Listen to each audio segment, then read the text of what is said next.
मुख्तार अंसारी ने आपराधिक प्रवृत्ति में दर्ज हुआ है और पहला केस रजिस्टर्ड हुआ मुख्तार अंसारी का 1978 से और सजा हुई जाके सबसे पहली बार 2022 में। लोग उत्तर प्रदेश सरकार पे आरोप लगा रहे हैं, इस तरह की राजनीति है। ऐसा राजनीति में नहीं होना चाहिए। देखिए, अपराधी अपराध करता है तो किसी धर्म जाति विशेष क्षेत्र में व्रत रखें, रमजान रखें, लेकिन रोजा रखना बहुत अच्छी बात है। और रोजे में नमाज पढ़ना और इफ्तार करना पूरा शहरी के हिसाब से करना, इफ्तार करना वो सही है, नहीं तो वो फाका हो जाता है। रमजान का पवित्र महीना है, रोजा है, रोजे से रहते हैं सभी, रोजे से रहते हैं, चाहे जेल में हो, चाहे बाहर हो, चाहे सुख में हो, चाहे दुख में हो। शक है, देखिए शक करना लोकतंत्र का हिस्सा है, क्योंकि कस्टडी में है, जुडिशियल कस्टडी में थे तो कस्टडी में जेल में डेथ है, तो जेल डेथ में ऐसे मामलों में 5 डॉक्टरों के द्वारा पोस्टमार्टम हो, पैनल डॉक्टर के द्वारा पोस्टमार्टम हो। अभी हमारे साथ दिल्ली के senior advocate AP Singh sir हैं और कल 28 मार्च को मुख्तार अंसारी का मौत हो जाता है, दिल का दौरा पड़ जाता है।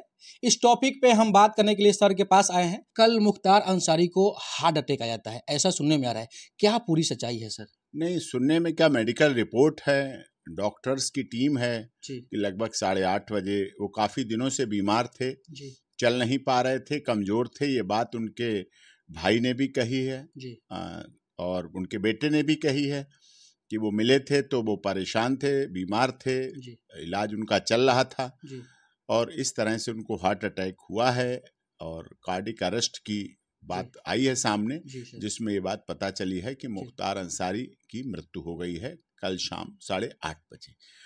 इलाज चल रहा था, अच्छे डॉक्टर्स थे, इलाज चल रहा था, निश्चित तौर पर इसमें ऐसी कोई बात नहीं। अगर इसके बाद भी कुछ लोगों की शक है, देखिए शक करना लोकतंत्र का हिस्सा है, क्योंकि कस्टडी में है, जुडिशियल कस्टडी में थे तो कस्टडी में जेल में डेथ है, तो जेल डेथ में ऐसे मामलों में 5 डॉक्टरों के द्वारा पोस्टमार्टम हो, पैनल डॉक्टर के द्वारा पोस्टमार्टम हो। दूसरी बात, वीडियोग्राफी हो पोस्टमार्टम की। तीसरी बात, पंचनामे के समय उनके परिवार के लोग रहें। चौथी बात है कि मैजिस्ट्रियल इंक्वायरी हो। निश्चित तौर पर उत्तर प्रदेश की यशस्वी महाराज जी की सरकार मैजिस्ट्रियल इंक्वायरी भी करवाएगी, सबका सब दूध का दूध पानी का पानी हो जाएगा और ये जिस तरह से है वो होगा। ऐसा सुनने में आ रहा है कि सर रमज़ान का महीना चल रहा है और 2 दिनों से उन्होंने खाना नहीं खाया था और रमज़ान भी उन्होंने भूखा था और रमज़ान को जैसे ही पूर्णतः वो समाप्त करते हैं उनको दिल का दौरा पड़ता है और हार्ट अटैक मर जाते हैं। परिवार वाले काफ़ी नाराज हैं, कुछ जो भी उनके विरोधी लोग थे, कुछ लोग खुश भी हैं, और खुशी और नाराज में सर अब क्या बोलिएगा? नहीं, देखिए रमजान का पवित्र महीना है, रोज़ा है, रोजे से रहते हैं सभी, रोजे से रहते हैं, चाहे जेल में हो, चाहे बाहर हो, चाहे सुख में हो, चाहे दुख में हो। धार्मिक स्थिति है, धार्मिकता कहती है कि रमजान होना चाहिए।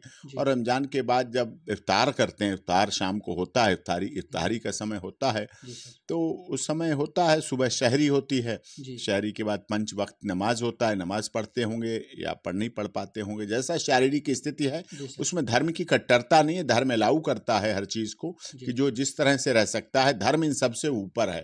धर्म मन से भी सोचा जा सकता है, दिल से भी सोचा जा सकता है। व्रत रखें, रमजान रखें, लेकिन रोजा रखना बहुत अच्छी बात है और रोजे में नमाज पढ़ना और इफ्तार करना पूरा शहरी के हिसाब से करना, इफ्तार करना वो सही है, नहीं तो वो फाका हो जाता है, नहीं वो फाका हो जाता है, भूखा रहना उसका कोई पर्पज नहीं रहता। अच्छे महीने में उनकी मृत्यु हुई है, अब नेचुरल डेथ हुई है, हार्ट अटैक से हुई है, इस तरह से ये है, तो उसमें मेडिकल रिपोर्ट आएगी और मेडिकल रिपोर्ट के सामने सब कुछ होगा। उनके भाई भी मिल चुके थे, उनका बेटा भी मिल चुका था उनसे पहले, बांदा जेल में थे, अपने उत्तर प्रदेश की जेल में थे, पड़ोस में थे, तो मिलना जुलना रहता होगा। अब इस तरह से है, लेकिन हाँ, मृत्यु तो किसी के लिए भी दुखद है। हमारा तो देश अहिंसावादी है, किसी की भी लिए दुखद है, वो बात अलग है। अपराधी अपने जीवन में नहीं समझते कि मृत्यु भी कोई चीज होती है। जब 1978 से मुख्तार अंसारी ने आपराधिक प्रवृत्ति में दर्ज हुआ है और पहला केस रजिस्टर्ड हुआ मुख्तार अंसारी का 1978 से और सजा हुई जाके सबसे पहली बार 2022 में। तो 2022 में सजा हुई, इतने वर्षों का कार्यकाल, 5 बार विधायक रहे और उस समय देखिए अपराधियों का राजनीतिक जब संरक्षण होता है तभी अपराधी का अलग विश्वास बढ़ता है। जेल में तालाब खुदवाना जेल के अंदर तालाब खुदवा के उसमें मछलियां पालना, मछलियां रखना और ताजी मछलियों का भोजन करना, ये भी आया। जेल में फ्रिज रहना, ये जेल मैनुअल में नहीं होता है, लेकिन कभी कई बार माननीय बनने के बाद जब वो अपराध की प्रवृत्ति का व्यक्ति माननीय हो जाता है तब ऐसा होता है। वो 5 बार विधायक रहे, उनके भाई सांसद रहे, उनका बेटा विधायक, और राजनीतिक पारिवारिक बैकग्राउंड भी रही है, वो सब ठीक बात है। लेकिन अपराधियों का राजनीतिकरण नहीं होना चाहिए, महिमा मंडन नहीं होना चाहिए। ये बहुत दुखद होता है और ये उचित नहीं है, और ये इन मामलों में हुआ है। 65 मुकदमे अब तक उन पर हैं, 100 से अधिक मुकदमे उनके ऊपर परिवार पर हैं। क्या कारण थे कि 1978 से लेकर 2022 तक कोई केस में सजा नहीं हुई? अब सजा हुई तो 8 केसों में लगातार सजा हुई, कन्विक्ट हुए हैं, सजा याफ्ता। तो वो रह रहे थे उस समय, तो भी उन्हें लगा होगा कि शायद अब समस्या अलग है। जब रोपड़ जेल से ट्रांसफर हुआ तो माननीय सर्वोच्च न्यायालय में भी याचिका आई और बहुत कुछ राजनीति हुई, और आज भी उनकी मृत्यु पर राजनीति हो रही है। कुछ लोग कह रहे हैं हत्या हो गई है, मार दिया गया, धीमा जहर दे दिया गया, स्लो पॉइजन दे दिया गया, बीमार थे, इलाज नहीं हुआ, और पर्याप्त इलाज होना चाहिए था, इलाज नहीं हो पाई। ये सब लोगों की बात है। लेकिन जो व्यक्ति अब व्हील चेयर पर चल रहा हो, जो चल भी नहीं सकता, खड़ा भी नहीं हो सकता, उठ भी नहीं सकता, ऑनरेबल कोर्ट की पेशी पर भी नहीं जा सकता, वो पिछले दिनों से पेशी पर भी नहीं जा रहे थे, तो जो पेशी पे भी नहीं जा रहा था उसका फिर अब अपराधीकरण क्या? वो तो राजनीति में क्यों कोई किसी उसके लिए क्यों घातक होंगे? लोग उत्तर प्रदेश सरकार पे आरोप लगा रहे हैं, इस तरह की राजनीति है। ऐसा राजनीति में नहीं होना चाहिए। देखिए, अपराधी अपराध करता है तो किसी धर्म, जाति, विशेष क्षेत्र के हिसाब से नहीं करता है। विकास दुबे की गाड़ी पलटी गई या पलटवाई गई या क्या हुआ, वो विषय अलग हो गया, लेकिन उस समय लोगों ने धर्म की बात नहीं की, जाति की बात नहीं की। विकास दुबे ब्राह्मण था, इस तरह का था, तब भी की जा सकती थी बात कि ब्राह्मण हत्या होगी, ब्राह्मण हत्या, लेकिन नहीं। मुन्ना बजरंगी की जब वो हुआ, गैंगवारी हुई, क्या हुआ, अपराधी ने मारा, या हुआ, वो भी सबने देखा। अतीक अहमद की हुई, तो सब कुछ देखा है। लेकिन अपराध का खात्मा होना चाहिए। दंगे होते हैं जब उत्तर प्रदेश में, पीछे योगी जी की सरकार से पहले लगभग हर दूसरे महीने दंगे होते थे। तो दंगे में कभी कोई धर्म नहीं देखता था। दुकानें लूटने वाले लुटेरे लूटते थे, मारते थे, हत्या करते थे, लूटमार करते थे, महिलाओं का यौन शोषण होता था, तो सबके साथ होता था। हिंदू, मुस्लिम, सिख, ईसाई, किसी के साथ हो सकता था।